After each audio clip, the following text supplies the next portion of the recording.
కూటమి ప్రభుత్వం మహిళల కోసం ఏం చేస్తుందో చెప్పాలని వైఎస్ఆర్సీపీ స్టేట్ మహిళా స్పోక్ పర్సన్ మల్లి నిర్మల అన్నారు. వైసీపీ ప్రభుత్వం మహిళలకు పెద్దపీట వేసిందని, ఎన్నో సంక్షేమ పథకాలు అమలు చేస్తుందని గుర్తు చేశారు. ఎన్నికల సమయంలో కూటమి ప్రభుత్వం ఇచ్చిన సూపర్ 6 హామీలను అమలు చేయాలని డిమాండ్ చేశారు. అందరికీ నమస్కారం అండి.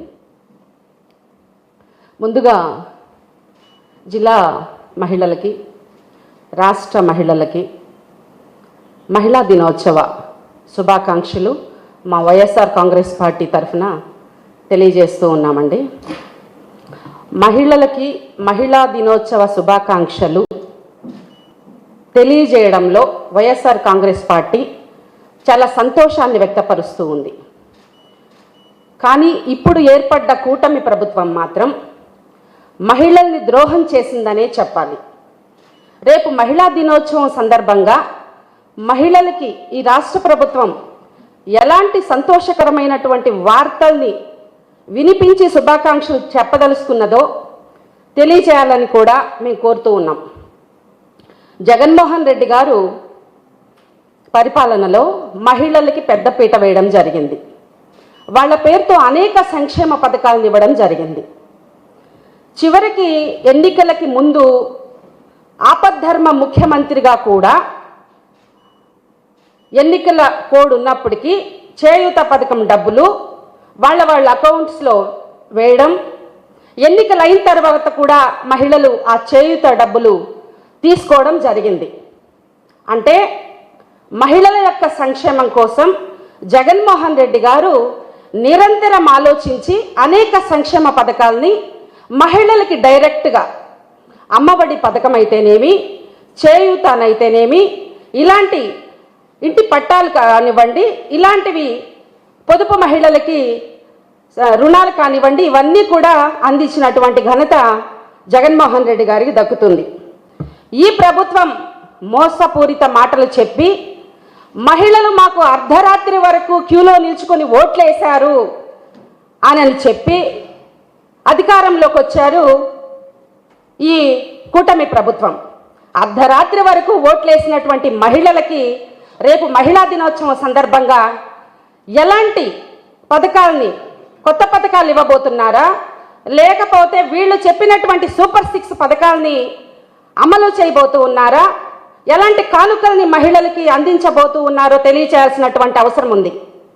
అమ్మఒడి అనే పథకం గతంలో 14 సంవత్సరాలు ముఖ్యమంత్రిగా చేశానని చెప్పినటువంటి చంద్రబాబు నాయుడు గారు అమ్మలకి చదివించుకునే బిడ్డల కోసం ఒక పథకాన్ని ప్రవేశపెట్టాలి అన్నటువంటి ఆలోచనే లేని చంద్రబాబు నాయుడు గారు మా జగన్మోహన్ రెడ్డి గారిని చూసి అమ్మఒడి ఇస్తున్న జగన్మోహన్ రెడ్డి గారు అని చెప్పి ఎలాగైనా అధికారంలోకి రావాలని అమ్మకి వందనం పేరుతో మహిళల్ని మోసం చేశారు. ఉచిత బస్ అన్నారు, ఈరోజు దానికి ఊసే లేదు. మంత్రుల్ని పంపిస్తారు పక్క రాష్ట్రాలకి పరిశీలించి రమ్మని. అమ్మఒడి పథకం కోసం చెప్తారు లోకేష్ బాబు గారు రూట్ మ్యాప్ వేస్తున్నామోనని. ఇవన్నీ కల్లబొల్లి మాటలు. వాల్మీకి బోయలు కావచ్చు, రజకులు కావచ్చు, వడ్డర్లు కావచ్చు, ఇలాంటి కులాలన్నిటినీ కూడా ఎస్సీ ఎస్టీ జాబితాలో చేర్పిస్తామని చెప్పి మీరు మాట ఇచ్చి ఉన్నారు. ఆ మాటను నిలబెట్టుకునే ప్రయత్నంగా ఏమన్నా ఇప్పుడు జరుగుతున్నటువంటి అసెంబ్లీ సమావేశాల్లో మీరు తీర్మానం చేశారా అని మేము ప్రశ్నిస్తూ ఉన్నాం.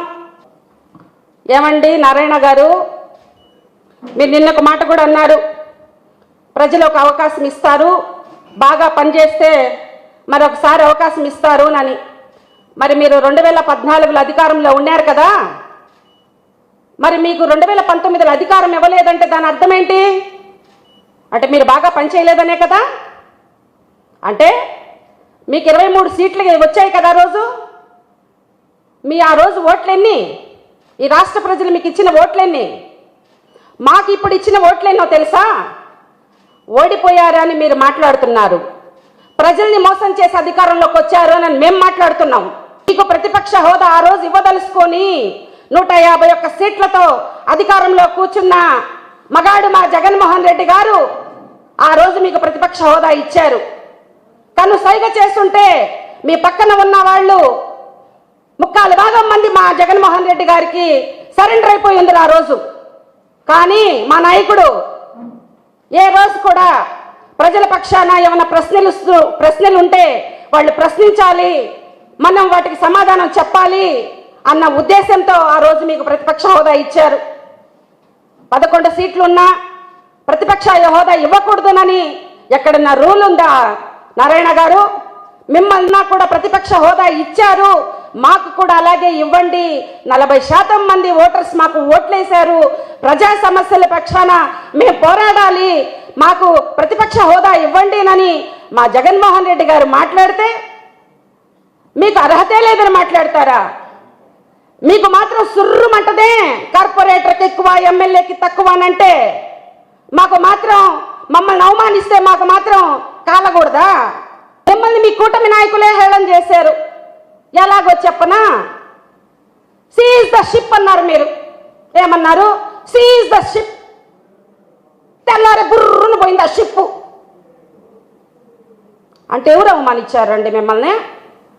మీ జనసేన నాయకులు. అప్పుడు కదా ఈ రోడ్ల మీద దిష్టి బొమ్మలు దహనం చేయాలా, అత్తిరబన్న మా వాడి వల్ల అధికారంలోకి వస్తే మీరేంటి సీజ్ ద షిప్ అంటే కూడా ఆ షిప్ను పంపించేసారని అప్పుడు కదండి జనసేన నాయకులు రోడ్డు మీద దిష్టి బొమ్మలు దహనం చేయాల్సింది. మీ కూటమి నాయకుల గురించే కదండి మీరు దిష్టి బొమ్మ దహనం చేయాల్సింది. అరే అక్కడ దాకా ఎందుకండి? నిన్నటికి నిన్న మీరు ఆ మన్యం జిల్లాకి ఎక్కడికో పోతే మీకు ఇచ్చినటువంటి ఎవరో ఒక డూపు ఆఫీసర్ని పంపించారు మీకు. అంటే మీకు ఎలాంటి భద్రతని ఈ కూటమి ప్రభుత్వం, ఎలాంటి భద్రతని మీకు ఈ కూటమి ప్రభుత్వం ఏర్పాటు చేస్తుందో జనసేనకులు ఒకసారి ఆలోచించాలి. ఒక ఉప ముఖ్యమంత్రి హోదాలో ఉన్న వ్యక్తికి నకిలీ ఐపీఎస్ ఆఫీసరు డ్యూటీ చేశాడంటండి. దీని మీద కదండి జనసేన నాయకులు దిష్టిబొమ్మలు దహనం చేయాలి. మీ మనసుల్లో ఎవరితో తగలబెట్టారు కాబట్టే మీ మనసుల్లో నుంచి జై జగన్ అన్నారు. కృతజ్ఞతలు మా వైఎస్ఆర్ కాంగ్రెస్ పార్టీ తరఫున. మీరే మళ్ళా ప్రెస్ మీట్లు పెడతారు. మీరే ప్రెస్ మీట్లు పెట్టి నువ్వు మగాడికి ఎక్కువ, నువ్వు మగాడికి ఎక్కువ అని మాట్లాడిస్తారు.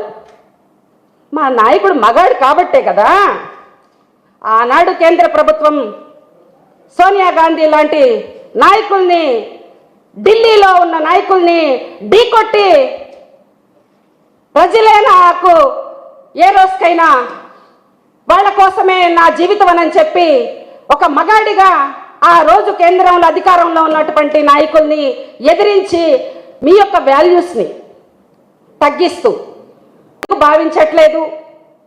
మీరు అన్యాయాలపైన జగన్మోహన్ రెడ్డి గారు ప్రతిపక్ష హోదా మీరు ఇచ్చి చూడండి.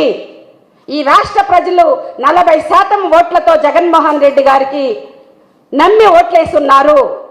11 సీట్లే కావచ్చు, మీరు గతంలో 23 సీట్లతో ఉన్నప్పటికీ కూడా మీకు ప్రతిపక్ష హోదాని మేము ఇవ్వడం జరిగింది. మరెన్నో వీడియోల కోసం మా ఛానల్ ని సబ్స్క్రైబ్ చేసుకుని పక్కనే ఉన్న బెల్ ఐకాన్ ని క్లిక్ చేసి యాక్టివేట్ చేసుకోండి.